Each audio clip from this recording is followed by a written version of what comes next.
Hello everyone, मैं Praveen Sharma, physics faculty motion foundation. तो चलो बच्चों, हम सोल्व करते हैं फिजिक्स पार्ट। तो हमारा पहला क्वेश्चन है, the diagram given shows a series of photograph taken per second of a ball moving with a constant velocity. The camera was capturing image at a constant rate of 7 per second. What was the speed of the ball.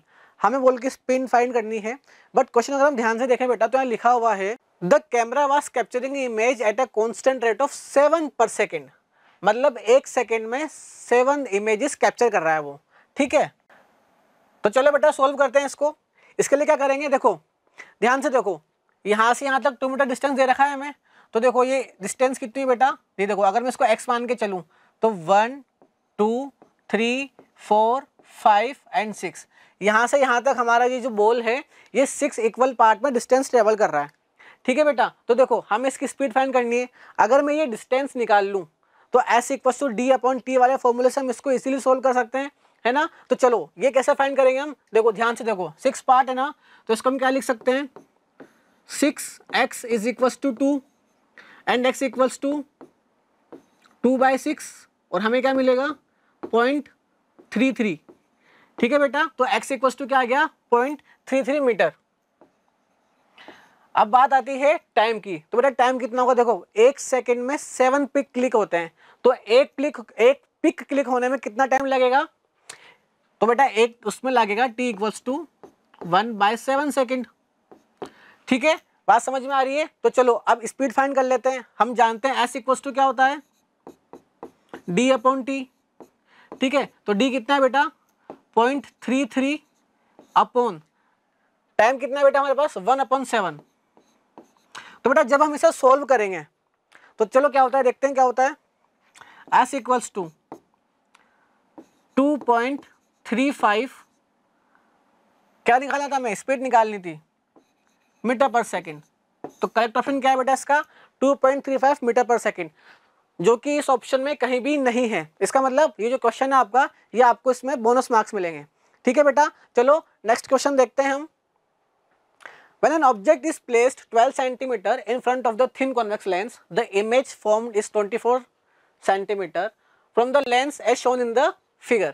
अब हमें क्या find करना है, how would the size and distance of image change when the object is moved slightly closer to the lens। जब object lens के पास आएगा तो इसमें इसकी साइज और डिस्टेंस क्या होगा इसमें। देखो बेटा जब भी हम इसको इसके पास लाएंगे तो यहाँ पे साइज और डिस्टेंस दोनों क्या होगी, इंक्रीज होगी।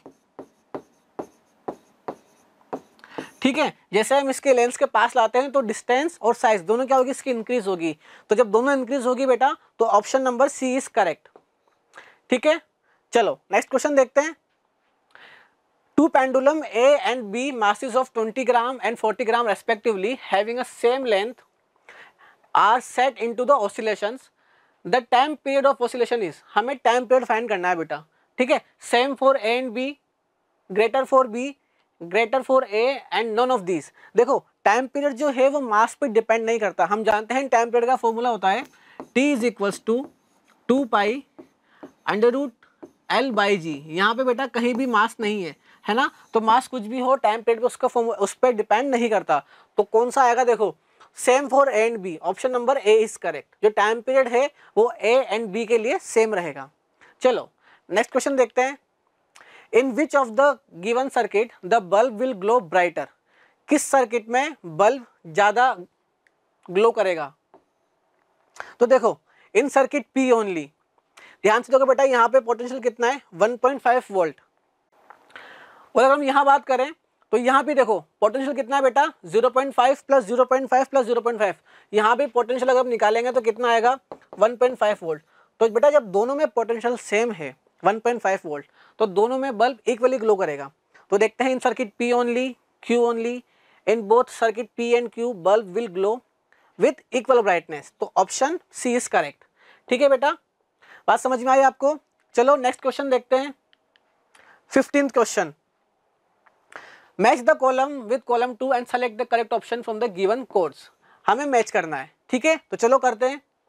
मानसून, देखो मॉनसून क्या है बेटा, एक सीजनल विंड है, यहाँ पे सीजनल विंड 4th, तो पी का तो आया हमारे पास 4th।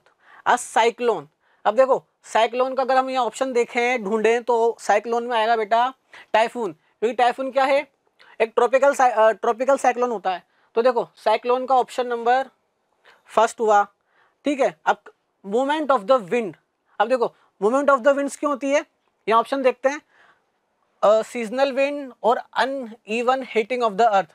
देखो ये वाला ऑप्शन सही है इसके लिए, uneven heating of the earth, heating earth पे हर जगह अलग अलग होगी, ठीक है। तो वहां पे क्या होता है, विंड्स मूव करती है, हाई प्रेशर टू हमेशा high pressure to low pressure wind हमेशा मूव करेगी, ठीक है। तो देखो इसका ये वाला सही है। एंड थंडरस्टॉर्म लास्ट ऑप्शन बच रहा है, और यहाँ पे क्या है, ह्यूमिड ट्रॉपिकल रीजन, ये सही है बेटा। क्यों सही है, क्योंकि जहाँ भी ह्यूमिड ट्रॉपिकल रीजन होते हैं वहाँ फ्रिक्वेंटली में हमारे क्या बनते हैं, थंडरस्टॉर्म्स बनते हैं, ठीक है। तो चलो अब इनको मिलाते हैं। पी का हमारे पास आया था फर्स्ट, तो पी का फर्स्ट, सॉरी नहीं, पी का हमारे पास आया था फोर्थ, पी का फोर्थ ऑप्शन नंबर ए, पी का 4, क्यू का फर्स्ट, क्यू का हमारे पास फर्स्ट आया था, ठीक है। आर का थर्ड, बिल्कुल सही, ऑप्शन ए इज करेक्ट, ठीक है। समझ आया बेटा आपको। चलो नेक्स्ट क्वेश्चन देखते हैं। The graph given below shown the temperature change that took place when a substance was cooled. एक सब्सटेंस है बेटा जो कूल हो रहा है, उसका हमें ग्राफ दे रखा है टेम्परेचर के रिस्पेक्ट में, ठीक है। अब हम फाइंड करना है कौन सा सॉल्यूशन इसमें सही है।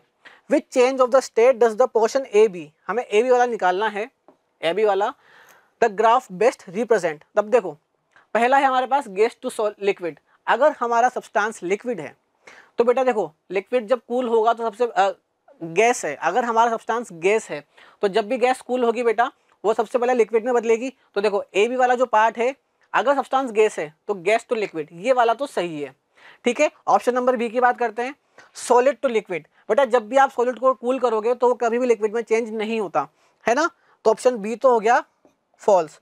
ऑप्शन सी है सॉलिड टू गैस। देखो जब भी आप सॉलिड को वापस से अगर कूल करोगे तो सॉलिड डायरेक्टली गैस में नहीं बदलता, तो ये वाला ऑप्शन भी इसमें गलत है बेटा। और final and D liquid to gas, ये भी गलत है। अगर आप लिक्विड को और ठंडा करोगे तो वो डायरेक्ट गैस में कन्वर्ट नहीं होती, ठीक है बेटा। तो देखो यहाँ पे ऑप्शन कौन सा आएगा, option A is correct, gas to liquid. सबसे अच्छा रिप्रेजेंटेशन इसका कौन दे रहा है, ए, गैस टू लिक्विड। तो 16 का आंसर हो गया हमारा ऑप्शन नंबर ए। चलिए नेक्स्ट क्वेश्चन देखते हैं। Which of the following statements are correct, इनमें से कौन सा स्टेटमेंट करेक्ट है। तो first, image formed by pinhole camera is always erect, लगभग सही है बेटा, बट हमेशा ऑलवेज इरेक्ट नहीं हो सकता, हम ऑलवेज इरेक्ट नहीं कह सकते, ठीक है। सेकंड क्या है, pin hole camera produce upside down image of an object, ये तो सही है, पिन होल कैमरा जो होता है वो अपसाइड डाउन इमेज बनाता है उसकी, ठीक है। थर्ड क्या है, a shadow is formed on the same side of the object as source of light, नहीं, शैडो जो है बेटा वो बैक साइड बनती है, ठीक है। तो ये वाला भी फॉल्स हो गया। और फोर्थ है, the rainbow is due to the dispersion of white light into its constitute colours, ये भी सही है। रेनबो जो होता है वो डिस्पर्जन के कारण होता है, जब व्हाइट लाइट हमारी डिस्पर्स होती है 7 कलर्स में, ठीक है। तो बेटा कौन से सही है हमारे इसमें, सेकंड एंड फोर्थ। तो option A first and third ये फॉल्स है, बी सेकंड एंड थर्ड ये भी गलत है, first second and fourth option D second and fourth, तो ऑप्शन डी इज करेक्ट, ठीक है बेटा। चलो नेक्स्ट क्वेश्चन देखते हैं। What is the angle of incident and angle of reflection of a light ray as shown in the given figure. हमें angle of reflection and incident find करना है, ठीक है। ध्यान से देखो, एंगल ऑफ रिफ्लेक्शन और एंगल ऑफ इंसिडेंट ये बेटा हम कहाँ से मेजर करते हैं, किसी सरफेस के नॉर्मल से रिप्रेजेंट करते हैं, मेजर करते हैं। मतलब angle of incident and angle of reflection जो है वो कहाँ से बनते हैं बेटा, सरफेस एरिया का जो नॉर्मल होता है उससे एंगल बनता है, ठीक है। तो देखो यहाँ पे देखो एंगल ऑफ इंसिडेंट और रिफ्लेक्शन दोनों नॉर्मल में जा रहे हैं, मतलब नॉर्मल से कोई भी एंगल नहीं बना रहे, 0 डिग्री एंगल बना रहे हैं, तो ऑप्शन डी इज करेक्ट, ठीक है बेटा। समझ में आया आपको। चलो नेक्स्ट क्वेश्चन देखते हैं। The given diagram shows a compass place on the earth's surface between two identical magnets in presence of earth's magnetic field. If one of the magnet is flipped as shown below, in which direction will the compass needle point? अगर हम यहाँ पर देखो क्या कर रखा है हमने, एक मैग्नेट है, कंपास है, जिसके दोनों तरफ हमने मैग्नेट रखी हुई है। अब हमें फाइंड करना है कि अगर हम किसी एक मैग्नेट को फ्लिप कर देते हैं तो कंपास की जो निडल है उसका डिफ्लेक्शन किस साइड होगा। देखो बेटा ध्यान से देखो, यहाँ पे किस तरफ है, नॉर्थ की तरफ है, अभी ये इस तरफ है ना, नॉर्थ साउथ की तरफ, देखो यहाँ पे क्या हो रहा है, साउथ और साउथ दोनों एक तरफ आ रहे हैं, इनका जो मैग्नेटिक फील्ड बनेगी बेटा ये आपस में एक दूसरे को कैंसिल आउट कर देगी, तो जो डिफ्लेक्शन होगा वो जीरो होगा और ये ऐसा ही रहेगा। अब बात करते हैं नीचे वाले डायग्राम की।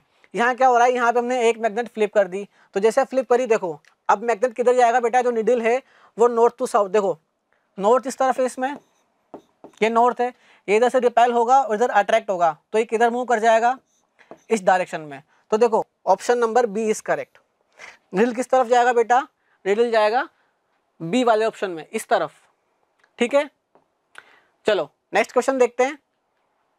अ coil of copper wire is webbed around a core for making an electromagnet. Which of the following combination can be used to produce the strongest electromagnet?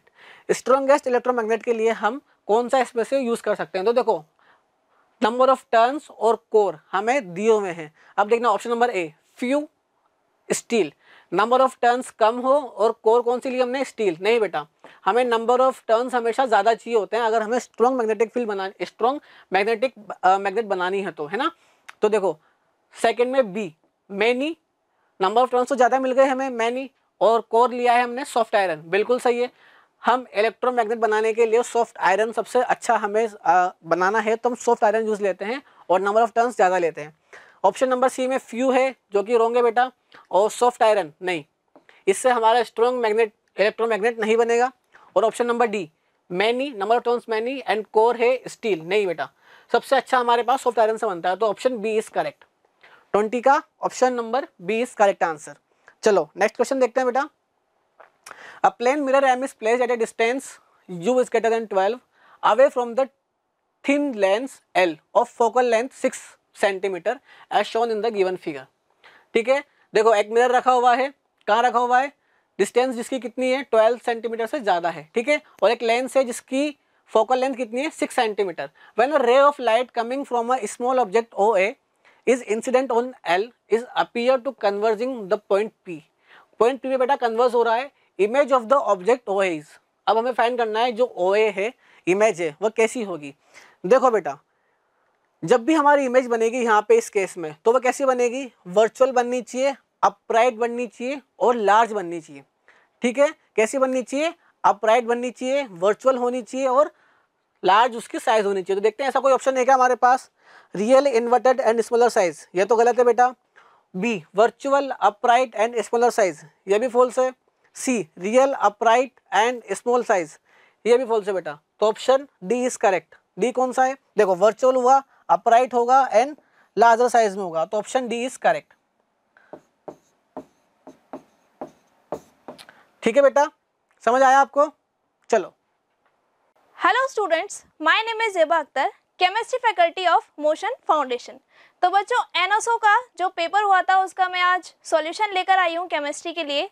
तो केमिस्ट्री का फर्स्ट क्वेश्चन है 21 question, which of the following can not represent the physical change. देखिए यहाँ पे लिखा हुआ है कि can not represent a physical change, इनमें से फिजिकल चेंज को कौन रिप्रेजेंट नहीं करता है।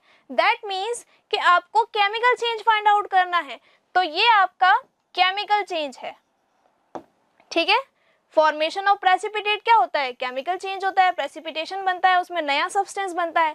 Change in state of a substance, substance की स्टेट चेंज हो रही है, तो सॉलिड से लिक्विड, यानी कि अगर आप मेल्ट करेंगे आइसक्रीम को तो उसमें भी स्टेट चेंज हो जाएगी, तो ये क्या है आपका एक फिजिकल चेंज है। ठीक है, थर्ड ऑप्शन कहता है आपका third statement, a new smell is produce, यानी कि कोई नया प्रोडक्ट बना होगा तभी स्मेल आई है, लाइक हाइड्रोजन सल्फाइड की हो सकती है, सल्फर डाइऑक्साइड की हो सकती है, तो कोई नया प्रोडक्ट बनेगा तभी आपकी स्मेल आएगी। दैट मीन्स कि ये भी क्या है, एक केमिकल चेंज है, और ये भी क्या है, केमिकल चेंज है।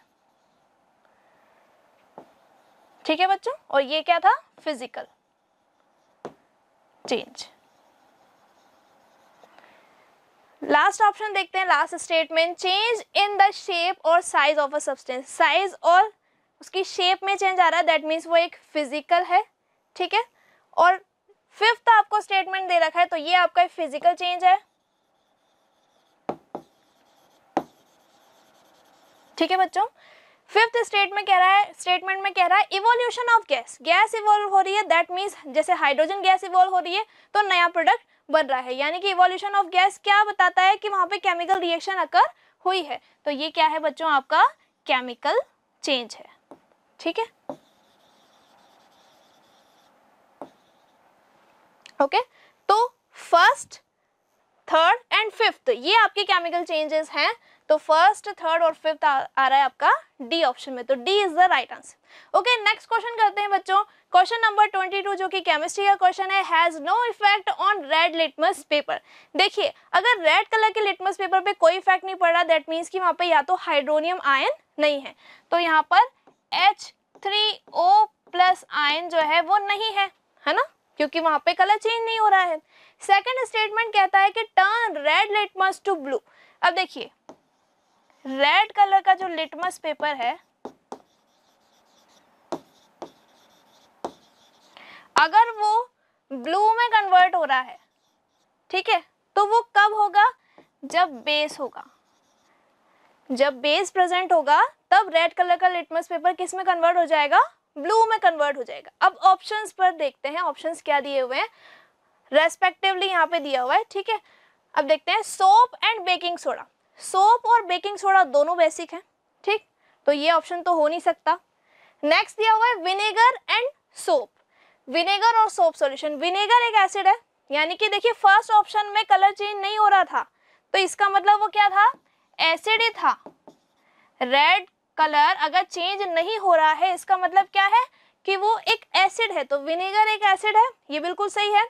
और सोप सॉल्यूशन एक बेस है, क्योंकि रेड से किस में कन्वर्ट हो गया था बच्चों, ब्लू में कन्वर्ट हो गया था, इसीलिए यहाँ पे फर्स्ट और सेकंड के अकॉर्डिंग बी ऑप्शन जो है बिल्कुल करेक्ट ऑप्शन है। लाइम वाटर क्या है, आपका बेस है, कैल्शियम हाइड्रोक्साइड, और शुगर सॉल्यूशन कैसा है, न्यूट्रल है, तो ये ऑप्शन तो हो नहीं सकता। और यहाँ पर सॉल्ट सॉल्यूशन न्यूट्रल है, इसलिए ये ऑप्शन भी आपका नहीं हो सकता। ठीक है बच्चों, नेक्स्ट क्वेश्चन करते हैं केमिस्ट्री का। नेक्स्ट क्वेश्चन है आपका क्वेश्चन नंबर 23, जिसमें आपको 2 टेस्ट ट्यूब दे रखी है। सबसे इजीएस्ट क्वेश्चन है ये NSO के 7th क्लास के पेपर का। इसमें सबसे पहली जो ट्यूब दे रखी है, टेस्ट ट्यूब, उसमें लिख रहा है यहाँ पे नेल्स। नेल्स किसके होंगी, आयरन नेल्स। ठीक है, और सॉल्यूशन कैसा है, यहाँ पे ब्लू कलर का सॉल्यूशन है। ब्लू कलर का सॉल्यूशन क्या होता है, CuSO4, कॉपर सल्फेट का सॉल्यूशन, यानी कि क्या कहते हैं उसको हम, ब्लू विट्रियोल। क्या कहते हैं बच्चों, ब्लू विट्रियोल हम इसे कहते हैं। ठीक है, दैट मीन्स कि CuSO4 की रिएक्शन आपको किससे करानी है, Fe से करानी है। तो बी जो ऑप्शन है वो बिल्कुल करेक्ट ऑप्शन है, क्योंकि CuSO4 की रिएक्शन जब हमने Fe के साथ कराई है, तो यहाँ पे क्या बन रहा है, FeSO4 का सॉल्यूशन बन रहा है, जो कि ग्रीन कलर का होता है। तो FeSO4 आयरन सल्फेट का जो सॉल्यूशन है वो कैसा होता है, उसे हम क्या कहते हैं बच्चों, ग्रीन विट्रियोल कहते हैं। क्या कहते हैं, ग्रीन विट्रियोल। ठीक है, इतना क्लियर है। तो B is the right answer, क्योंकि यहाँ पे जो ब्राउन रेड डिपॉजिट है वो कॉपर है। ठीक है, और बाकी ऑप्शंस में सही नहीं दे रखा है, क्योंकि यहाँ पे जिंक सल्फेट दे रखा है, तो जिंक सल्फेट यहाँ पे कहीं यूज नहीं हुआ। यहाँ पे उल्टा दे रखा है, पहले से ही आयरन सल्फेट दे रखा है, जबकि आयरन सल्फेट का कलर तो ग्रीन होता है, तो पहले हमारा सॉल्यूशन तो कैसा है, ब्लू, इसलिए बी ऑप्शन आपका रॉन्ग है। और जो डी ऑप्शन है बच्चों, उसमें CuSO4 तो गिवन है, बट यहाँ पर आयरन नेल की बजाय यहाँ पे जिंक दिया हुआ है। ठीक है, तो मेटल यहाँ पे गलत दिया हुआ है, इसलिए आपका बी ऑप्शन राइट आंसर है। नेक्स्ट क्वेश्चन देखते हैं, क्वेश्चन नंबर 24।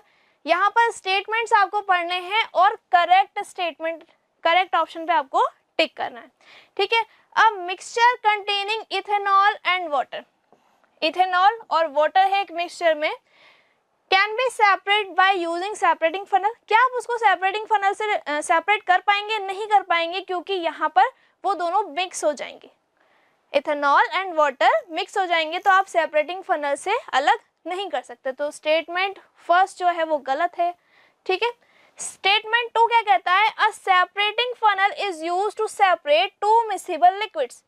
सेपरेटिंग फनल का यूज हम 2 इमिसिबल लिक्विड्स के लिए करते हैं। मिसिबल का मतलब तो जो घुले हुए हैं, और इमिसिबल का मतलब है जो नहीं घुले हैं। तो स्टेटमेंट सेकंड भी आपका गलत है। तो इसमें डी ऑप्शन करेक्ट आएगा, क्योंकि दोनों ही स्टेटमेंट्स गलत हैं और स्टेटमेंट सेकंड जो है वो फर्स्ट का सही एक्सप्लेनेशन भी नहीं है। ठीक है, नेक्स्ट क्वेश्चन करते हैं बच्चों, क्वेश्चन नंबर 25। क्वेश्चन नंबर 25 कहता है कि पी एक फिजिकल चेंज भी होना चाहिए और इरिवर्सिबल चेंज भी होना चाहिए, लेकिन आपको आंसर में क्या बताना है, P कैन नॉट रिप्रेजेंट, यानी कि इन चारों ऑप्शंस में से P को कौन रिप्रेजेंट नहीं कर रहा है, यानी कि हमें रिवर्सिबल बताना है बच्चों। तो रिवर्सिबल तो आपको ऐसे ही समझ आ गया होगा, मेल्टिंग ऑफ बटर यहाँ पे सही ऑप्शन है। श्रेडिंग ऑफ पेपर इरिवर्सिबल है, क्योंकि अगर आपने एक बार पेपर को फाड़ दिया तो फिर आप उसको दोबारा थोड़ी जोड़ सकते हो। ठीक है, यानी कि आप उसकी स्टेट चेंज करोगे तो क्या होगा, या तो आप उसको जला दोगे। ठीक है, लेकिन यहाँ पे आपको क्या बताना है कि P को कौन रिप्रेजेंट नहीं कर रहा है। ठीक है, फर्स्ट वाला जो ऑप्शन है आपका थ्रेशिंग ऑफ पेपर, उसमें अगर आपने पेपर के टुकड़े टुकड़े कर दिए, बहुत छोटे छोटे टुकड़े कर दिए, तो उनको जोड़ना बहुत ही मुश्किल हो जाएगा। बी ऑप्शन में आपको दे रखा है cutting of picture of aeroplane, aeroplane की पिक्चर को आपने कट कर दिया, उसे भी जोड़ना मुश्किल है। इसी तरीके से ब्रेकिंग ऑफ ग्लास, ग्लास को आपने टुकड़े टुकड़े कर दिया तो उसे भी जोड़ना मुश्किल है, यानी कि वो भी कैसा है, इरिवर्सिबल फिजिकल चेंज है। लेकिन मेल्टिंग ऑफ बटर क्या है, फिजिकल चेंज है बट रिवर्सिबल है, तो इसलिए आपका सी ऑप्शन बिल्कुल करेक्ट है। ओके, नेक्स्ट क्वेश्चन देखते हैं, सभी अपने ऑप्शन टिक करते जाइए। Okay, among the following metallic substances, यहाँ पे जो मेटेलिक सब्सटेंसेस दे रखे हैं, steel jar, all pins, rubber ball, wooden sheet, shelf and यहाँ पे दिया हुआ है window pane and iron nails. तो इसमें से आपको मेटेलिक बताना है, ये तो सबसे इजीएस्ट क्वेश्चन है, बच्चों वाला क्वेश्चन है बिल्कुल।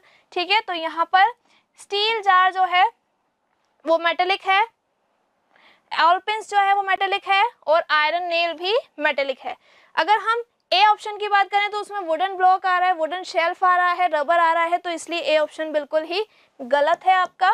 अगर हम बी ऑप्शन की बात करें तो उसमें ऑलपेन आ रहा है और वुडन शेल्फ आ रहा है, वुडन शेल्फ जो है वो मेटेलिक हो नहीं सकता, वो नॉन मेटल है, तो इसलिए ये भी आपका गलत ऑप्शन है। और अगर हम डी ऑप्शन की बात करें तो उसमें स्टील जार और आयरन नेल तो है, लेकिन ऑलपेन्स को उसने स्किप कर दिया है, तो इसलिए सी ऑप्शन आपका बिल्कुल करेक्ट आंसर है। ओके, नेक्स्ट क्वेश्चन है क्वेश्चन नंबर 27।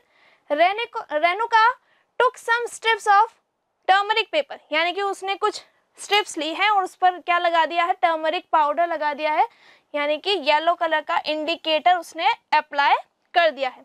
अब आपको यहाँ पे कुछ सब्सटेंसेस दे रखे हैं, उस सॉल्यूशन में उसको डिप करना है। ठीक है, फर्स्ट है कास्टिक सोडा जो कि आपका बेस है NaOH। ओके, ये बेस है। सेकंड है लाइम वाटर कैल्शियम हाइड्रोक्साइड, ये भी आपका क्या है, बेस है। थर्ड है आंवला जूस, इसमें एस्कॉर्बिक एसिड होता है, एस्कॉर्बिक एसिड प्रेजेंट होता है यहाँ पे, तो ये एसिडिक है। और कर्ड में होता है लैक्टिक एसिड। ठीक है बच्चों, तो कर्ड भी क्या है, एसिडिक है। दैट मीन्स दो सॉल्यूशन आपके बेसिक हैं और दो सॉल्यूशन एसिडिक हैं। अब आपको ये बताना है कि किस में कलर चेंज होगा। देखिए, जैसे ही बेस के कांटेक्ट में आता है, टर्मरिक पाउडर जो है वो बेस के कांटेक्ट में आता है, तो क्या होगा, बेस के कांटेक्ट में आते ही वो रेड में कन्वर्ट हो जाता है और एसिड के कांटेक्ट में आने पर वो येलो ही रहता है। ठीक है, तो यहाँ पे नो चेंज है, नो चेंज नहीं आएगा, रेड में चेंज हो जाएगा, क्योंकि फर्स्ट और सेकंड तो क्या है, दोनों ही बेस है, तो दोनों में रेड में चेंज होना चाहिए। और ऐसा कौन से ऑप्शन में दे रखा है बच्चों, सी ऑप्शन में दे रखा है, क्योंकि यहाँ रेड है, दैट मीन्स कास्टिक सोडा में जैसे ही आप टर्मरिक का स्ट्रिप डालेंगे तो वो रेड में कन्वर्ट हो जाएगा। ठीक है, लाइम वाटर भी एक बेस है तो उसमें भी रेड में कन्वर्ट हो जाएगा, लेकिन यहाँ पे कोई चेंज नहीं आएगा क्योंकि ये दोनों क्या है बच्चों, आपके एसिड्स हैं। ओके, क्लियर है, सबको अच्छे से समझ आ रहा है, सारे टॉपिक्स आपको क्लियर हैं, सारे क्वेश्चंस। ओके, नेक्स्ट क्वेश्चन देखते हैं, आप लोग आंसर मिलाते जाइए, सही है या नहीं है। Okay, match column first column को सेकंड कॉलम से मैच करना है और करेक्ट ऑप्शन को आपको चूज करना है। बर्निंग ऑफ मैग्नीशियम रिबन, देखिए Mg को आप ऑक्सीजन की प्रेजेंस से बर्न करोगे तो MgO बन जाएगा, तो ये कॉम्बिनेशन रिएक्शन है। दैट मीन्स P के लिए क्या आंसर आना चाहिए आपका, कॉम्बिनेशन, तो P के लिए क्या होना चाहिए बच्चों, 4 होना चाहिए। ठीक है, हीटिंग कैल्शियम कार्बोनेट CaCO3 को आपने हीट कर दिया तो डिकम्पोजिशन हो जाएगा, तो calcium oxide plus carbon dioxide gas release हो जाएगी। तो ये क्या है, डिकम्पोजिशन है। दैट मीन्स यहाँ पे क्या आ जाएगा, थर्ड आ जाएगा। ठीक है। Mixing of potassium hydroxide, potassium hydroxide KOH को आपने मिक्स कर दिया H2SO4 के साथ, यानी कि बेस की रिएक्शन एसिड के साथ करा दी, न्यूट्रलाइजेशन रिएक्शन हो जाएगी। तो बच्चों इसमें आ जाएगा आपका फर्स्ट। ठीक है। और लास्ट जो है उसमें जिंक को आपने रिएक्ट करवा दिया है आयरन सल्फेट के सॉल्यूशन से FeSO4 से, तो यहाँ पे जिंक हाईली रिएक्टिव है इसलिए डिस्प्लेसमेंट रिएक्शन हो जाएगी। तो यहाँ पे क्या आ जाएगा बच्चों, सेकंड आ जाएगा। क्लियर है। अब आप ऑप्शन में से देख लीजिए किस में आ रहा है, P में आना चाहिए 4, तो P में 4 आ रहा है, Q में आना चाहिए थर्ड, R में आना चाहिए फर्स्ट और S में आना चाहिए सेकंड। तो A आपका बिल्कुल करेक्ट ऑप्शन है। ठीक है। नेक्स्ट क्वेश्चन करते हैं बच्चों केमिस्ट्री का। नेक्स्ट क्वेश्चन कहता है, ये फ्लो चार्ट आपको गिवन है और आपको करेक्ट स्टेटमेंट पता करना है। ठीक है। तो यहाँ पे एटमॉस्फेरिक एयर है उसका कॉन्स्टिट्यूएंट, दैट मीन्स कि जो एयर है, एनवायरनमेंट में एयर है वो क्या है, गैसेस का मिक्सचर है, यानी कि आप कोई गैस ही फाइंड आउट करनी है। राइट। अब वो जो गैस है बच्चों, वो जो गैसियस सब्सटेंस है, it helps plant to prepare their food, वो गैस क्या कर रही है, प्लांट को फूड प्रिपेयर करने में हेल्प कर रही है। तो वो गैस कौन सी हो सकती है, कार्बन डाइऑक्साइड हो सकती है। तो P क्या होना चाहिए आपका, कार्बन डाइऑक्साइड। और अगर वो फूड प्रिपेयर करने में हेल्प नहीं कर रही है तो फिर वो बर्निंग में हेल्प करेगी, और अगर बर्निंग में हेल्प करेगी तो क्या होना चाहिए, ऑक्सीजन गैस होना चाहिए। ठीक है बच्चों, अब ऑप्शंस पढ़ते हैं। ऑप्शन ए क्या कहता है, P could be a gas, P एक गैस है जो कि फायर एक्सटिंग्विशर है। तो CO2 क्या होती है आपकी, फायर एक्सटिंग्विशर। तो ए ऑप्शन बिल्कुल सही है आपका। क्यू कहता है कि Q could be a gas, Q है वो गैस है। ठीक है। It that is necessary for us to generate to get energy from food, यानी कि फूड में से एनर्जी बनाने के लिए ATP मॉलिक्यूल्स में जो एनर्जी स्टोर होती है उसके लिए हमें क्या चाहिए, उसके लिए हमें Q चाहिए, और Q क्या है हमारा, ऑक्सीजन है। तो ये बिल्कुल सही स्टेटमेंट है। सी स्टेटमेंट कहता है कि ड्यूरिंग द ब्रीथिंग, जब आप सांस लेते हो, है ना, रेस्पिरेशन का प्रोसेस करते हो, तो Q इज टेकन, तो आप Q को टेकन करते हो यानी कि इनहेल करते हो, और एक्सेल क्या करते हो, P को एक्सेल करते हो। दैट मीन्स कि आपका सी ऑप्शन भी बिल्कुल करेक्ट है। तो इसमें आ जाएगा ऑल ऑफ दीज। ओके बच्चों, नेक्स्ट क्वेश्चन करते हैं। नेक्स्ट क्वेश्चन है 36 नंबर का क्वेश्चन, जिसमें आपको दो ग्रुप दे रखे हैं, group X and group Y। Group X में आपको नायलॉन, एक्रिलिक दिया हुआ है जो कि सिंथेटिक है जैसे कि आप जानते हैं, और जूट और कॉटन क्या है, नेचुरल सब्सटेंसेस से बने हुए फाइबर्स हैं। ठीक है। तो बच्चों group X is obtain from man made source, यानी कि जो X बना है वो किससे बना है, मैन मेड सोर्स है। दैट मीन्स कि सिंथेटिक है। ठीक है, बिल्कुल सही लिखा हुआ है। Whereas group Y is obtain from natural substances, बिल्कुल Y में से जो फाइबर्स हमें मिलेंगे, जूट और कॉटन, वो बिल्कुल नेचुरल सब्सटेंसेस से हमें मिल रहे हैं। तो ये ऑप्शन तो बिल्कुल सही है आपका, और बाकी के ऑप्शंस क्या है, गलत है। और बाकी के ऑप्शंस क्या है, गलत हैं। तो देखिए group X is obtain from plant source, group X जो है वो आपको प्लांट सोर्स से नहीं मिला है, वो तो सिंथेटिक है, तो इसलिए ये आपका यही गलत हो गया। ठीक है। Group X is obtain from animal source, वो आपको एनिमल सोर्स से भी नहीं मिला है। ठीक है, तो ये भी गलत हो जाएगा। Group X gives smell of burning paper, burning paper की स्मेल नहीं आ सकती क्योंकि नेचुरल सब्सटेंस से आपको ये नहीं मिला है, यानी कि आपने इसको प्लांट और एनिमल से गेट नहीं किया है। ठीक है, ये सिंथेटिक फाइबर्स हैं, ये आपके पॉलीमर्स हैं। ठीक है बच्चों, नेक्स्ट क्वेश्चन करते हैं। नेक्स्ट क्वेश्चन 47 नंबर का क्वेश्चन है। अब देखिए यहाँ पे आपको फिल इन द ब्लैंक्स दे रखा है, PQRS आपको फाइंड आउट करना है। देखिए फर्स्ट स्टेटमेंट क्या कहता है कि the effect of the formic acid, that means HCOOH, formic acid जो आपका मीथेनॉइक एसिड होता है वो आंट में होता है, और आंट जब काट लेती है तो वो एक एसिड है, तो एसिड आपके अंदर चला गया। दैट मीन्स आपको उसको न्यूट्रलाइज करने के लिए बेस यूज करना पड़ेगा, और बेस यहाँ पे कैलामाइन सॉल्यूशन है। तो P क्या है, यहाँ पे एक बेस है, कौन सा, ZnCO3, ठीक है। तो ZnCO3 किस में आ रहा है बच्चों, एक तो ए वाले ऑप्शन में आ रहा है और एक सी वाले ऑप्शन में आ रहा है, ठीक है। नेक्स्ट है आपका क्विकलाइम। क्विकलाइम का सॉल्यूशन क्या होता है, फॉर्मूला क्या होता है क्विकलाइम का, कैल्शियम ऑक्साइड CaO। CaO भी आपका एक तो ए वाले ऑप्शन में आ रहा है, एक सी वाले ऑप्शन में आ रहा है, दैट मीन्स कि बी और डी तो पॉसिबल ही नहीं है। ऐसे सॉल्व किया कीजिए आप क्वेश्चन, जैसे मैं आपको समझा रही हूँ, ठीक है। सोडियम हाइड्रोक्साइड क्या है, आपका एक स्ट्रॉन्ग बेस है। स्ट्रॉन्ग बेस रिएक्ट कर रहा है हाइड्रोक्लोरिक एसिड के साथ, दैट मीन्स न्यूट्रलाइजेशन रिएक्शन हो रही है, सोडियम क्लोराइड और वाटर का फॉर्मेशन हो रहा है, ठीक है। तो यानी कि क्या है, स्ट्रॉन्ग बेस है, इसका मतलब आपका सी ऑप्शन बिल्कुल करेक्ट है, क्योंकि यहाँ पे तो स्ट्रॉन्ग एसिड दे रखा है और सोडियम हाइड्रोक्साइड एसिड हो नहीं सकता, वो एक बेस है, इसलिए सी ऑप्शन आपका बिल्कुल करेक्ट आंसर है। हेलो स्टूडेंट्स, मैं हूँ Dyotima Roy, biology faculty. Welcome to Motion foundation. तो बच्चों, अब हम बायो के क्वेश्चन सॉल्व करते हैं। तो हमारा फर्स्ट क्वेश्चन है, select the option that on unscrambling gives the name of an adaptation mechanism. तो यानी हमें इन वर्ड्स को अनस्क्रैम्बल करना है जिससे कि हमें अडेप्टेशन मिलेगा और फिर हमें चूज करना है कि कौन सा अडेप्टेशन मैकेनिज्म है, कौन सा नहीं। Let's see. तो हमारा ऑप्शन ए है, इसको अगर हम अनस्क्रैम्बल करेंगे तो हमें मिल सकेगा, तो हमारे पास सी है, ओके। तो सी हम लिखते हैं, सी हो गया, then R, okay, A W and L I N N G. तो ये हो गया क्रॉलिंग, ठीक है। सेकेंड ऑप्शन देखते हैं, यहां पर जो ऑप्शंस दिए हुए हैं इस हिसाब से, ओके। सो एस से स्टार्ट करते हैं, S L I T H E R, okay, then I N N G. So slithering हो गया, ठीक है। फिर देखते हैं यहां पे थर्ड ऑप्शन, ओके, ये माइग्रेशन बन रहा है।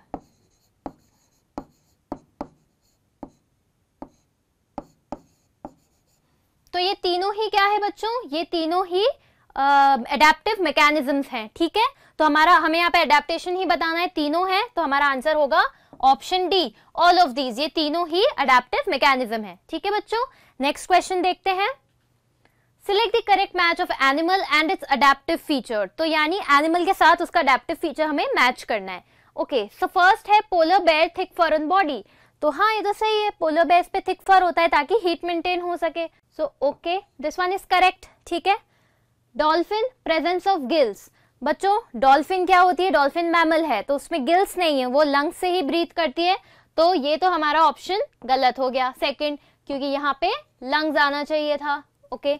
उसके बाद है स्नो लेपर्ड, लार्ज ईयर। अब यहाँ पे क्या बात की जा रही है, स्नो लेपर्ड की, यानी कि ऐसा एनिमल जो स्नो लेपर्ड कहाँ, जो कि ठंडे एनवायरनमेंट में पाया जाएगा। उनके जो ठंडे एनवायरनमेंट में जो ऑर्गेनिजम्स पाए जाते हैं उनके अपेंडेजेस लार्ज नहीं होते हैं, स्मॉल अपेंडेजेस होते हैं, ठीक है, ताकि हीट लॉस ना हो सके, ठीक है, क्योंकि वहां पे हीट मेंटेन करनी है। तो ये ऑप्शन भी गलत है, लार्ज ईयर नहीं होना चाहिए था, यहाँ पे स्मॉल अपेंडेजेस आने चाहिए थे। नेक्स्ट ऑप्शन देखते हैं, camel hump that stores water. तो बच्चों, कैमल का जो हम्प है वो वाटर नहीं स्टोर करता, वो फैट स्टोर करता है। तो यहाँ पे वाटर की बजाय आना चाहिए था रिजर्व्ड फैट, ठीक है, फैट स्टोर होता है। तो ये ऑप्शन भी गलत है। तो हमारा करेक्ट ऑप्शन क्या है बच्चों, ऑप्शन नंबर ए, ठीक है। नेक्स्ट क्वेश्चन की तरफ चलते हैं, refer to the given picture and identify the disorder. तो यहाँ पे ये जो पिक्चर हमें दिख रही है, इसमें हमें क्या दिख रहा है बच्चों, बोन की वीकनिंग है, तभी इसके जो पाँव है इस तरीके से मेलफॉर्म्ड है। तो बोन वीकनिंग है, बोन वीकनिंग किसकी वजह से होती है बच्चों, विटामिन डी की डेफिशिएंसी से। यानी ये जो पिक्चर है ये किसकी पिक्चर है, रिकेट्स की, ठीक है। इस पिक्चर में जो हमें दिख रहा है कि उसका मेल फंक्शन क्या है, वो रिकेट्स है, ठीक है, इसकी वीकनिंग हो गई लेग्स की। रिकेट्स के लिए क्या चाहिए बच्चों, विटामिन डी। तो ये जो बच्चा है वो किसकी डेफिशिएंसी से सफर कर रहा है, विटामिन डी की डेफिशिएंसी से, ओके बच्चों। नेक्स्ट क्वेश्चन देखते हैं, study the given table and select the correct option. तो अच्छा, तो हमें यहाँ पे मेथड्स ऑफ रिप्रोडक्शन दिए हुए हैं और यहाँ पे हमें PQRS एग्जाम्पल दिए हुए हैं, हमें वही देखना है कौन सा सही है, ओके। तो बडिंग कौन शो करेगा, अगर अब इन सब में से हम देखें तो बडिंग हमें दिख रहा है यहाँ पे हाइड्रा शो करेगा, तो हम P को यहाँ पे लिख सकते हैं हाइड्रा, उसके बाद बोला जा रहा है स्पोर फॉर्मेशन। स्पोर फॉर्मेशन कौन शो करेगा बच्चों यहाँ पे? से इन ऑप्शंस में से हमें दिख रहा है राइजोपस, राइजोपस स्पोर फॉर्मेशन करता है। सो हम यहाँ पे राइजोपस लिख देते हैं। फ्रेगमेंटेशन, फ्रेगमेंटेशन कौन शो करेगा बच्चों यहाँ पे? बताइए। स्पाइरोगेरा, स्पाइरोगेरा करेगा, right. Then vegetative propagation, dahlia भी शो करता है, ओके, एंड ऑक्सैलिस भी शो करता है। तो अब हम दहलिया या ऑक्सैलिस में से कुछ भी आ सकता है यहाँ पे। तो हम यहाँ पे हमारे ऑप्शंस मैच करके देख लेते हैं, ठीक है। ओके, इवन एस्पैरागस, एस्पैरागस भी अगर है तो एस्पैरागस भी वेजिटेटिव प्रोपोगेशन शो करता है। लेट्स सी, पी को हमें हाइड्रा से मैच करना है, तो पी तो हमें हाइड्रा में एक ही ऑप्शन में दे दिया गया है बच्चों, तो आसानी से निकल रहा है। अगर आपको सिर्फ फर्स्ट भी पता है तो आप आसानी से आंसर निकाल सकते हो। तो P hydra, Q rhizopus, okay, then R is spirogyra, okay, and vegetative propagation में यहाँ पे ऑक्सैलिस का एग्जाम्पल दिया हुआ है। ओके, करेक्ट इनफ, ठीक है बच्चों। नेक्स्ट क्वेश्चन की तरफ चलते हैं। Okay, which of the following is an incorrect food chain? तो हमें इनकरेक्ट फूड चेन बतानी है बच्चों। So plant, rat, cat and lion. Okay, तो प्लांट, ओके, रैट प्लांट पे फीड करता है, ठीक है, कैट रेट पे फीड करती है, ठीक है, लायन ठीक है कैट पे फीड करता है, okay, this is correct. Grass, goat and tiger, okay, goat grass खाती है, टाइगर गोट खाता है, ओके। माउस प्लांट खा रहा है and then grasshopper mouse को खा रहा है, यहाँ तो गड़बड़ हो गई ना, तो ये है इनकरेक्ट फूड चेन। ये सही है, डियर प्लांट खा रहा है, lion is then feeding on deer, तो ये तो सही है हमारी। तो हमें यहाँ पर इनकरेक्ट ही बताना है, तो इनकरेक्ट कौन सा है? ऑप्शन नंबर सी, ठीक है बच्चों। नेक्स्ट क्वेश्चन चलते हैं। Blending of animals with their surroundings is called. Okay, तो एनिमल्स जब अपने आप को इस तरीके से ढाल लेते हैं कि वो पहचान में ना आ पाए अपने एनवायरनमेंट में, तो उसे क्या बोलते हैं? हम क्या कर रहे हैं? वो अपने आप को कैमोफ्लाज कर रहे हैं। तो यहाँ पे हमारे पास कैमोफ्लाज ऑप्शन दिख रहा है, तो ये होना चाहिए, राइट। एक्लिमेटाइजेशन मतलब क्या होता है बच्चों? अपनी एनवायरनमेंट के साथ अडेप्ट करना। तो एक्लिमेटाइजेशन तो अडेप्टेशन है, ठीक है। अडेप्टेशन इन द सेंस कि जो ऑर्गेनिज्म है वो अपने आसपास के एनवायरनमेंट के हिसाब से अपने आप को अडेप्ट कर रहा है, उसे एक्लिमेटाइजेशन बोलते हैं। हाइबरनेशन क्या हुआ बच्चों? कि जब विंटर्स के टाइम पर जो एनिमल्स ऑर्गेनिजम्स है वो किसमें? डोर्मेंट स्टेज में चल जाते हैं। तो हम यहाँ पे लिख सकते हैं डोर्मेंट ड्यूरिंग विंटर्स, ठीक है। एंड एस्टिवेशन क्या है? समर्स के टाइम पे जब डोर्मेंसी में चले जाएं तो डोर्मेंसी इन समर्स। तो हमारे पास ऑप्शन क्या आना चाहिए? Option B, which is camouflage. Okay बच्चों, नेक्स्ट क्वेश्चन देखते हैं। यहाँ पे भी हमें दो कॉलम्स दिए हुए हैं, we have to match the correct option with the given codes, ठीक है। सो कॉलम 1 में है फाइबर्स एंड उनका सोर्स एनिमल हमें बताना है। तो मोहेर, मोहेर किससे मिलता है बच्चों? हमें मोहेर हमें मिलता है अंगोरा गोट से, ठीक है। तो मोहेर यहाँ पे हम मैच करेंगे अंगोरा गोट से। देन अंगोरा वुल किससे मिलता है बच्चों? अंगोरा रैबिट से। तो हम यहाँ पे मैच कर देते हैं ऑप्शन, सॉरी यहाँ पे मैच कर देते हैं सी को। देन शहतूश, शहतूश किससे मिलता है बच्चों? क्या बच्चा हमारे पास? तिब्बतन एंटेलोप, तो उसी से मिलेगा। अब हम देख लेते हैं हमारा जो होना चाहिए सीक्वेंस वो होना चाहिए BCA। BCA कहां पर दिया हुआ है? ओके, ये रहा option D, BCA, BCA, done, ठीक है। नेक्स्ट क्वेश्चन चलते हैं बच्चों। Which of the following events do not happen during exhalation? Do not happen पूछा गया है हमसे।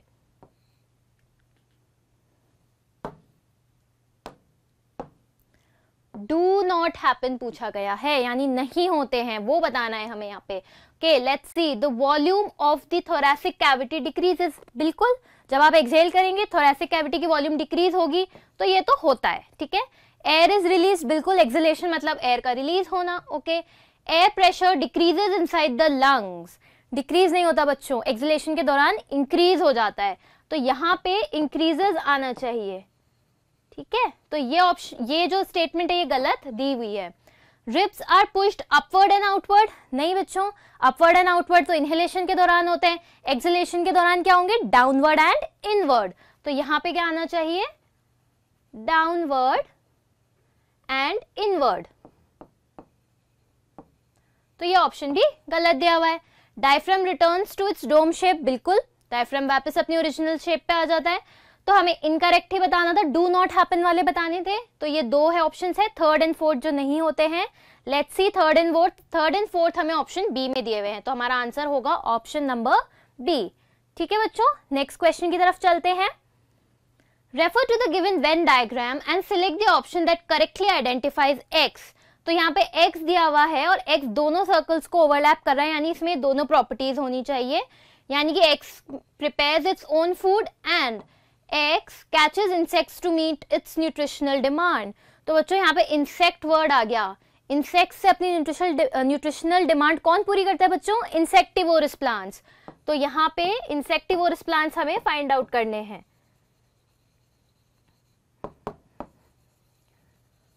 ओके, तो अपना खाना तो इंसेक्टिवोरस प्लांट्स फोटोसिंथेसिस से ही बनाते हैं, तो prepare their own food, but सिर्फ अपनी न्यूट्रिशनल डेफिशिएंसी जैसे नाइट्रोजन हो गया उसको पूरा करने के लिए वो इंसेक्ट्स पे डिपेंड करते हैं।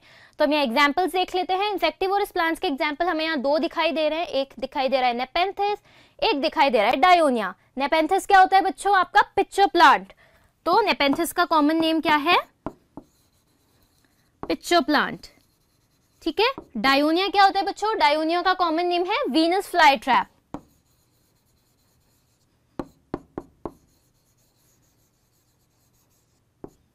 तो ये दोनों है। ठीक है, Pinus is not an insectivore plant, तो ऑप्शन है हमारे पास, ऑप्शन डी दे रखा है, बोथ बी एंड सी। ठीक है, तो ये दोनों है, तो हमारा करेक्ट ऑप्शन हो गया ऑप्शन डी। ठीक है बच्चों, नेक्स्ट क्वेश्चन देखते हैं। Read the following statements and select the correct option. तो हमें करेक्ट चूज करना है। Statement 1, root hair help in the absorption of water and mineral salts. ये तो बिल्कुल सही है, रूट हेयर क्या कर रहे हैं, मिनरल्स और वाटर का एब्जॉर्प्शन शो कर रहे हैं, तो ये तो करेक्ट स्टेटमेंट है। Root hair decreases the surface area of roots for the absorption of water and mineral salts. Decrease कर रहा है, नहीं बच्चों, इंक्रीज कर रहा है, तो ये डिक्रीजेस गलत लिखा हुआ है, यहाँ पे क्या आना चाहिए, इंक्रीजेस। तो ये जो स्टेटमेंट दी हुई है स्टेटमेंट नंबर 2, ये रॉन्ग स्टेटमेंट है। ठीक है, ऑप्शंस देख लेते हैं। Both statement 1 and statement 2 are true, नहीं ये तो गलत है। Both statement 1 and statement 2 are true, but statement 1 is not the correct explanation of statement 2। Okay, तो ये ऑप्शन भी गलत है, दोनों ट्रू है ही नहीं। ठीक है, statement 1 is true but statement 2 is false. हाँ ये तो सही है, स्टेटमेंट 1 हमने देखा ट्रू है एंड स्टेटमेंट 2 फॉल्स है, तो ऑप्शन सी हमारा आंसर है।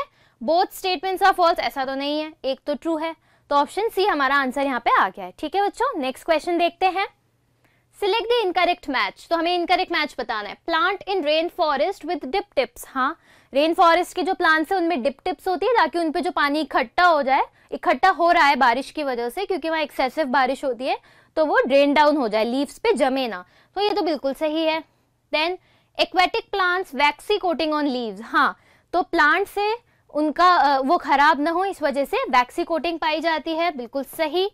Plants in grassland needle shape leave. तो बच्चों नीडल शेप लीव ग्रासलैंड के प्लांट्स में नहीं होती, वो ऐसे प्लांट्स में होती है जो कि ऐसी जगहों पे पाए जाते हैं जहाँ पे ठंड ज्यादा होती है। ठीक है, ताकि स्नो गिरे तो पत्तों पे जमा ना हो, नीडल शेप लीव्स होती है। ठीक है, ताकि जो स्नो है वो ड्रूप डाउन हो जाए, तो फिर ये अडेप्टेशन तो गलत है, ये मैच गलत है। Plants in desert long roots and fleshy stem, yes ठीक है, जैसे हम कैक्टस का एग्जांपल ले सकते हैं, उसके अंदर long roots and fleshy stem. ठीक है, उसकी जो स्टेम होगी वो फ्लेशी होगी। लॉन्ग रूट्स क्यों होती है डेजर्ट प्लांट्स में, ताकि वो जमीन में ज्यादा डीप जा सके और पानी ले सके, एब्जॉर्ब कर सके, तो ये भी सही है। तो हमारे पास इनकरेक्ट मैच ही बताना था हमें, ऑप्शन सी हमारा इनकरेक्ट मैच है। ठीक है बच्चों, नेक्स्ट क्वेश्चन पे चलते हैं। Which of the following is not a cause of deforestation. तो यहाँ पे हमें सिंपल डिफॉरेस्टेशन का कॉज जो कि नहीं है, नॉट है, यहाँ पे नॉट बताना है। ठीक है, so increase in industrial development, बिल्कुल जैसे जैसे इंडस्ट्रियल डेवलपमेंट होगा, ज्यादा इंडस्ट्रीज लगाने के लिए ज्यादा से ज्यादा लैंड चाहिए, तो फॉरेस्ट को क्लियर किया जा रहा है, तो ये तो बिल्कुल सही है कि ये तो डिफॉरेस्टेशन का कारण होता है। सेकंड देखते हैं, ओवर ग्रेजिंग बाय एनिमल्स, ये भी डिफॉरेस्टेशन का कारण है, इसकी वजह से भी फॉरेस्ट खत्म होते हैं। देन प्लांट हार्वेस्टिंग, तो बच्चों प्लांट हार्वेस्टिंग जो होता है वो फॉरेस्ट कंजर्वेशन की टेक्निक है।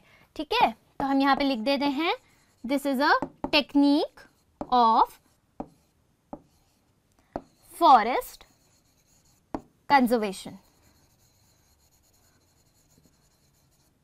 ठीक है बच्चों, तो ये फॉरेस्ट कंजर्वेशन की टेक्निक होती है। फॉरेस्ट कंजर्वेशन कैसे, देखिए प्लांट हार्वेस्टिंग में क्या किया जाता है, पूरे फॉरेस्ट को नहीं, सिर्फ थोड़े पार्ट को यानी थोड़े से ट्रीज को हटाया जाता है, कुछ ट्रीज की पॉपुलेशन को वहां रहने दिया जाता है, हटाए हुए पार्ट पे क्रॉप्स लगाई जाती है, बट जो रिमेनिंग ट्रीज हैं वो वहां पे सर्वाइव करते हैं और फिर वो आगे बढ़ते भी हैं, उनका पॉलिनेशन होता है। तो ऑब्वियसली जब क्रॉप्स हट जाएंगी, जब क्रॉप्स का सीजन ओवर हो जाएगा तो वापस वहां पे वो जो ट्री है वो आपस में पॉलिनेट करके और वहां पे वापस से ट्री की नई पॉपुलेशन उगा सकते हैं।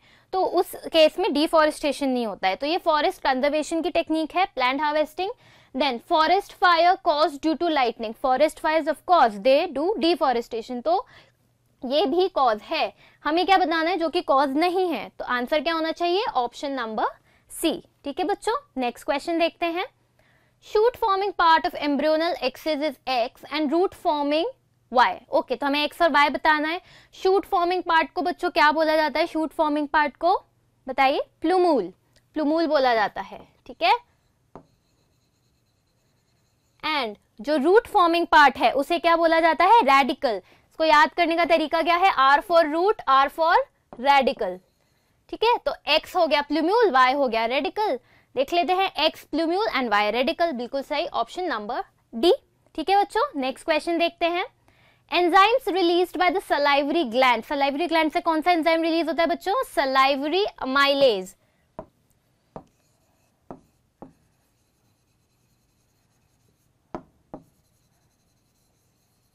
ठीक है, सलाइवरी अमाइलेज। अमाइलेज किस पे काम करते हैं बच्चों, फैट्स पे, सॉरी अमाइलेज किस पे काम करते हैं बच्चों, कार्बोहाइड्रेट्स पे। तो अमाइलेज कार्बोहाइड्रेट्स पे वर्क करते हैं।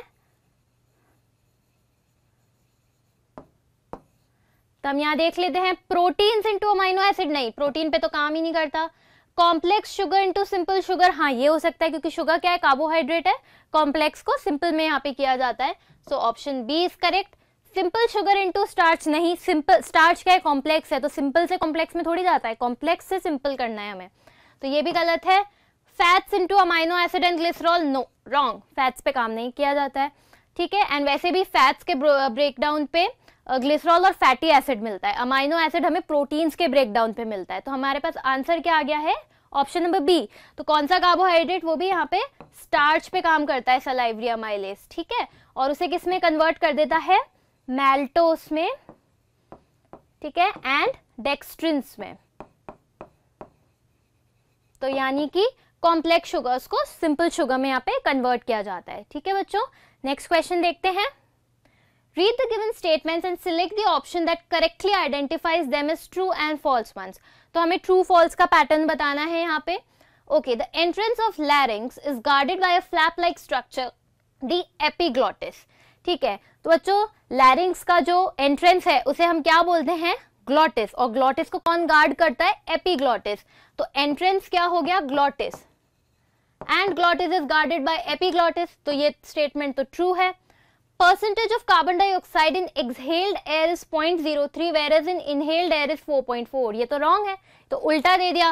कार्बन डाइऑक्साइड एक्सहेल्ड एयर में, यानी जो हम एयर अंदर ले रहे हैं उसमें उतना ही होगा ना जितना आपके एटमॉस्फेयर में है, उसमें कितना होता है, इनहेल्ड एयर में कितना होना चाहिए, इनहेल्ड एयर में होना चाहिए 0.03, क्योंकि एटमॉस्फेयर में कितना कंसंट्रेशन पाया जाता है, CO2 का 0.03, वही हम इनहेल कर रहे हैं तो इनहेल एयर में भी उतना ही कंसंट्रेशन होगा। एंड एक्सहेल्ड एयर में होता है 4.4%। ठीक है, क्योंकि हमारे बॉडी टिश्यूज डंप आउट करते हैं CO2, तो ये होना चाहिए। ठीक है, तो यहाँ तो गलत दे रखा है, तो ये ऑप्शन होना चाहिए false. Okay, alveoli are thick walled and richly supplied by blood vessels. तो बच्चों एल्वियोलाई ब्लड वेसल्स से तो रिचली सप्लाई होते हैं बट थिक नहीं होते हैं, थिन होते हैं। अगर थिक होंगे तो वहां पे डिफ्यूजन कैसे होगा, तो यहाँ ये तो थिन होते हैं। ठीक है, तो ये जो ऑप्शन है हमारा, ये ऑप्शन भी हो गया फॉल्स। बस अब हमें पैटर्न मैच करना है, हमारा पैटर्न बनेगा TFF। TFF किस में बन रहा है, TFF ये रहा ऑप्शन ए में, तो option A is the correct answer. ठीक है, तो नेक्स्ट क्वेश्चन देखते हैं। Read the given statements and select the option that correctly fills any two of the given blanks. तो हम सारे फिल करके देख लेते हैं एंड फिर देख लेंगे कौन सा ऑप्शन मैच हो रहा है। Dash are the tiny outgrowths on the inner surface of small intestine. तो बच्चों टाइनी आउटग्रोथ्स को क्या बोलते हैं, जो एब्जॉर्प्टिव सरफेस इंक्रीज करते हैं, विलाय। ठीक है, तो यहाँ पे क्या आना चाहिए, विलाय। Then bile is secreted by, bile कौन सिक्रीट करता है बच्चों, लिवर, ठीक है, लिवर सिक्रीट करता है और स्टोर किस में होता है, गॉल ब्लैडर में। Length of small intestine in an adult human being is about, तो स्मॉल इंटेस्टाइन की लेंथ कितनी होती है, 2 से 3 मीटर्स के अप्रॉक्स। तो हम यहाँ पे, बट ऑप्शंस में हमें यहाँ पे दिया हुआ है 2 मीटर्स, तो अप्रोक्सीमेटली 3 to 7 मीटर्स के बीच में हो सकता है, depending on the length of the person. तो यहाँ पे हम लिख सकते हैं 2 मीटर्स दे रखा है ना, तो हम 2m लिख देते हैं। Dash is the sac like structure which stores the undigested food material faeces temporarily, यानी कि फीसेस कहाँ पे टेम्परेरीली स्टोर होता है बच्चों, रेक्टम में, ठीक है। रेक्टम किसका पार्ट है, लार्ज इंटेस्टाइन का, तो रेक्टम में स्टोर होता है, ठीक है। तो अब हम मैच कर लेते हैं हमारे ऑप्शन। तो ऑप्शन 1 विलाय यहाँ पे दे रखा है, बट ऑप्शन 2 यहाँ पे स्टमक है। स्टमक में, स्टमक बाइल सिक्रीट नहीं करता है, लिवर करता है, तो ये ऑप्शन तो रॉन्ग है। देन 2 मीटर्स, ओके, यहाँ पे दिया हुआ है थर्ड में 2 मीटर आना चाहिए, ठीक है। एंड फोर्थ में आना चाहिए लार्ज इंटेस्टाइन। लार्ज इंटेस्टाइन में ऐसा नहीं है कि पूरी लार्ज इंटेस्टाइन में फीसेस जो होता है वो स्टोर होता है, नहीं, लार्ज इंटेस्टाइन के भी 3 पार्ट है, सीकम, कोलन, रेक्टम, ठीक है बच्चों, तो उसमें तो नहीं, तो ये भी ऑप्शन रॉन्ग होना चाहिए। देन यहाँ पे दिया हुआ है फर्स्ट में बड्स, बड्सटाइन या आउटग्रोथ तो नहीं होते स्मॉल इंटेस्टाइन पे, तो ये भी रॉन्ग है, ठीक है। देन यहाँ पे दिया हुआ है हमें liver and rectum, so let's C, okay, तो यहाँ पे ऑप्शन 2 में लिवर है हमारे पास, ठीक है, एंड ऑप्शन 4 में हमारे पास रेक्टम है, तो ये ऑप्शन हमारा करेक्ट है, ठीक है बच्चों, तो ऑप्शन डी इज करेक्ट, ठीक है बच्चों। नेक्स्ट क्वेश्चन देखते हैं। Select the correct statement regarding aerobic and anaerobic respiration, तो हमें एरोबिक एनएरोबिक रेस्पिरेशन के रिगार्डिंग करेक्ट स्टेटमेंट बतानी है, ठीक है। In aerobic respiration glucose is incompletely oxidised, ऐसा तो नहीं होता बच्चों, एरोबिक रेस्पिरेशन में तो कंप्लीट ऑक्सीडेशन देखा जाता है, तो ये तो रॉन्ग है, ठीक है, तो ये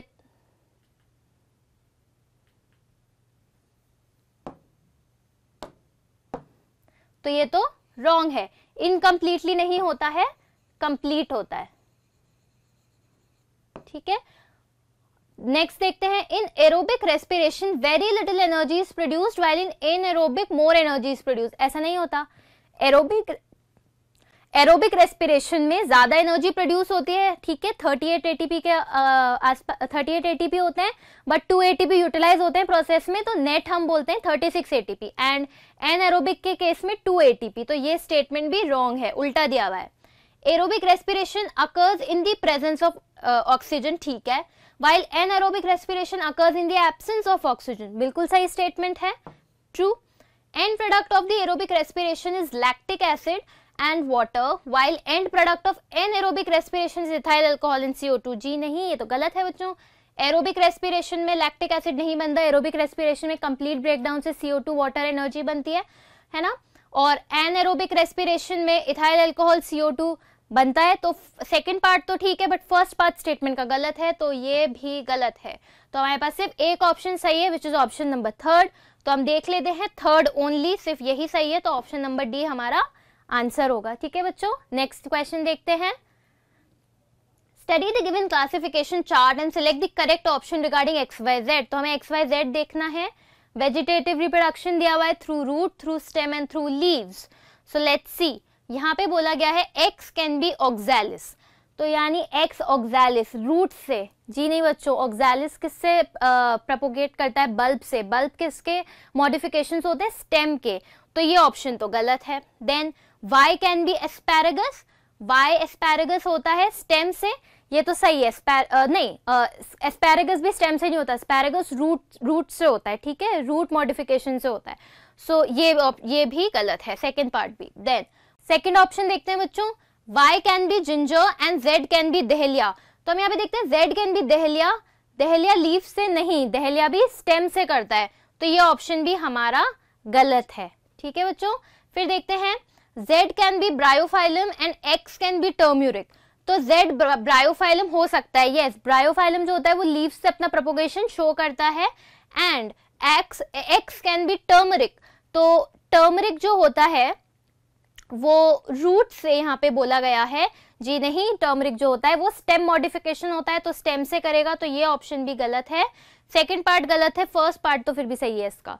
नेक्स्ट ऑप्शन देखते हैं, Y can be potato and Z can be begonia. तो वाई यानी स्टेम से बोल रहा है, पटेटो मॉडिफाइड स्टेम होता है, ठीक है।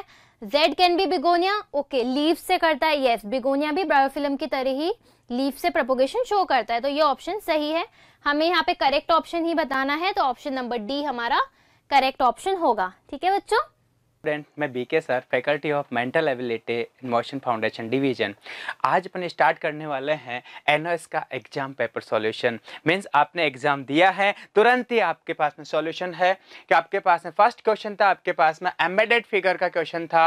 मींस आपको बेटा जो गिवन ज्योमेट्री आपके पास में, ये ज्योमेट्री के कौन से ऑप्शन में आपके पास में प्रेजेंट है, ये आपको लिखना था। देखो इस ज्योमेट्री में आपके पास में जो लाइन है, इसी लाइन से आपके पास में इसका ऑप्शन आप करेक्ट कर सकते हो, क्योंकि यहाँ पे बिल्कुल वर्टिकल लाइन आपके पास में ये नहीं है, वर्टिकल लाइन इसमें नहीं प्रेजेंट है, वर्टिकल लाइन प्रेजेंट नहीं है, वर्टिकल लाइन ओनली इसमें प्रेजेंट है। मींस आपके पास में ज्योमेट्री बनी हुई है, ये आपके पास में ज्योमेट्री प्रेजेंट है। किसमें? ऑप्शन नंबर डी आपका पहला क्वेश्चन था।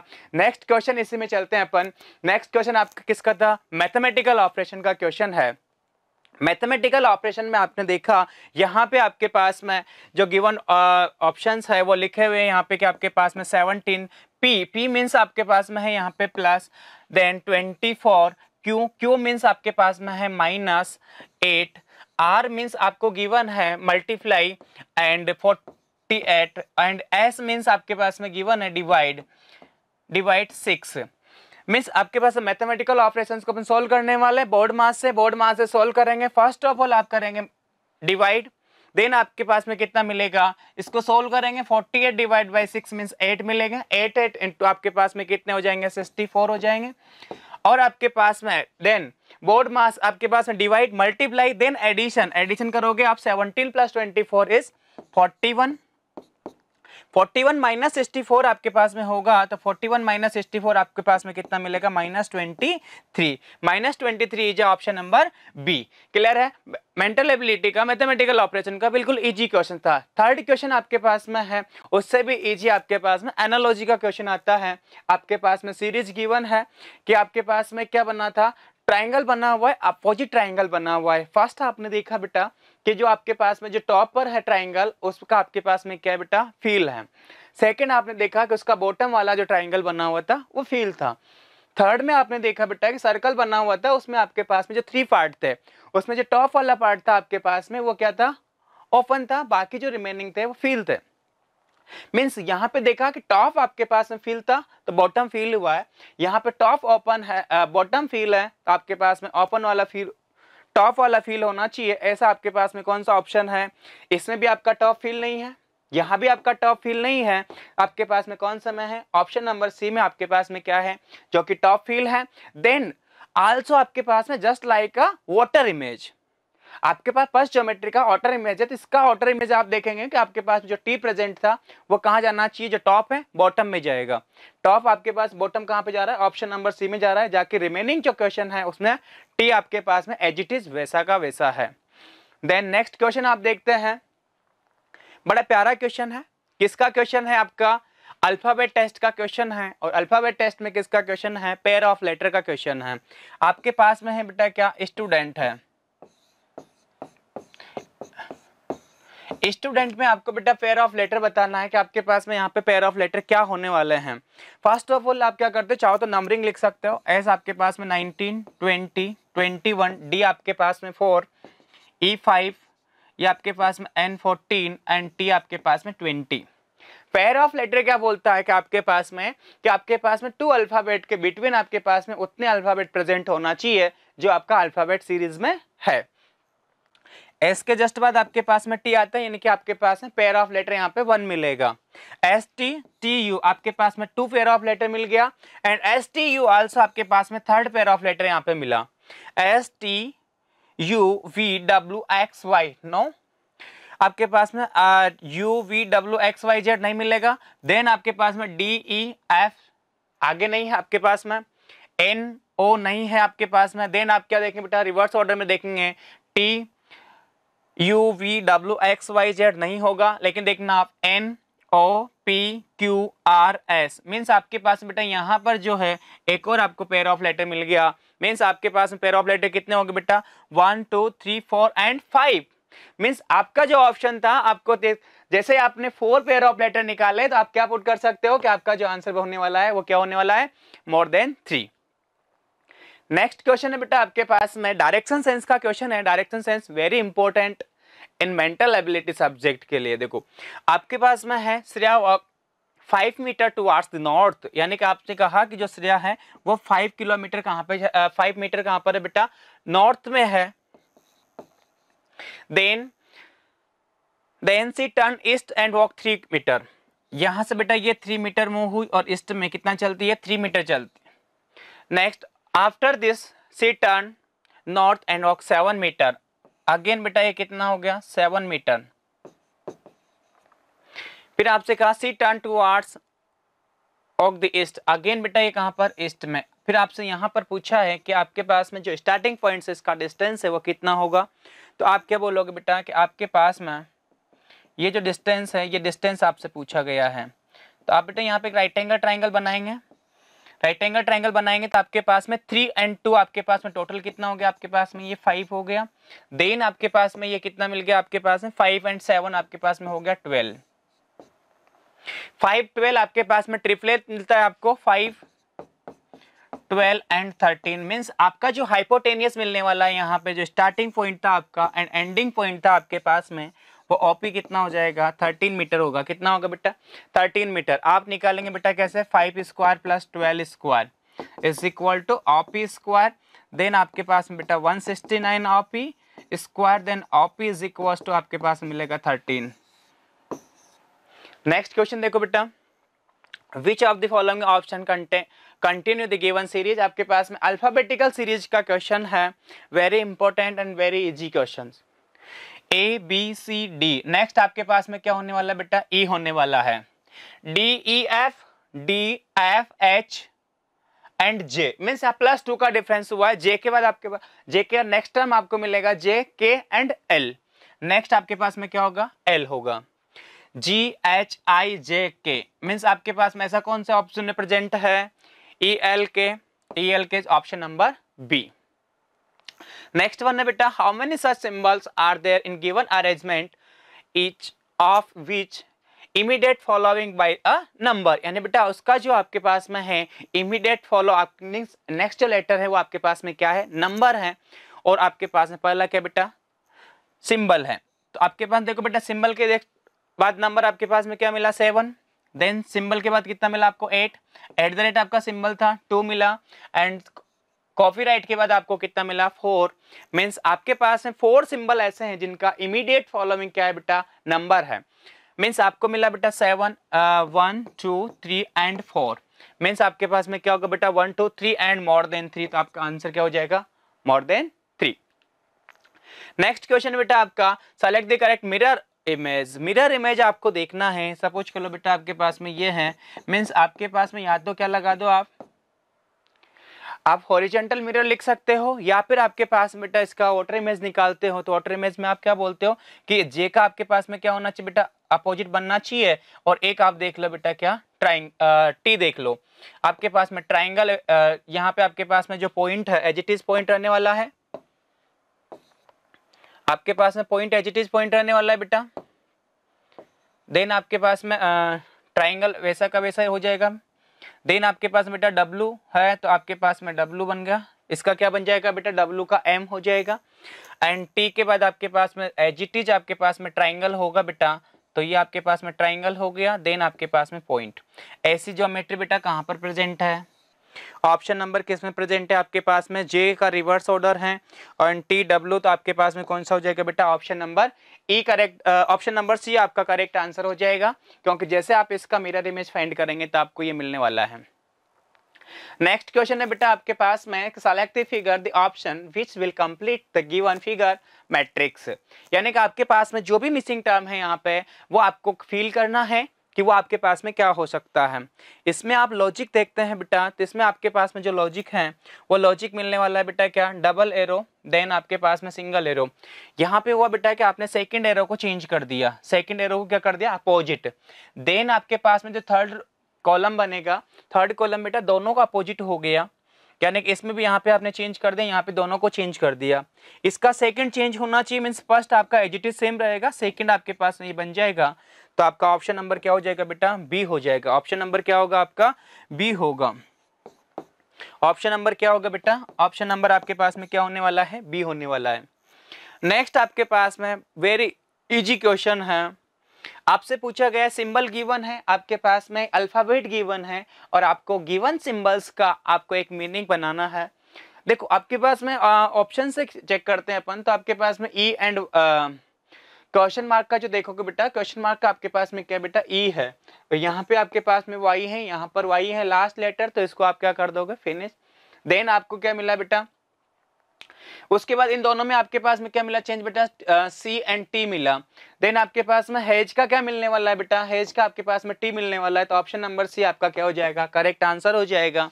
ऑप्शन नंबर सी क्या हो जाएगा आपका, करेक्ट आंसर हो जाएगा। ठीक है, थैंक यू सो मच।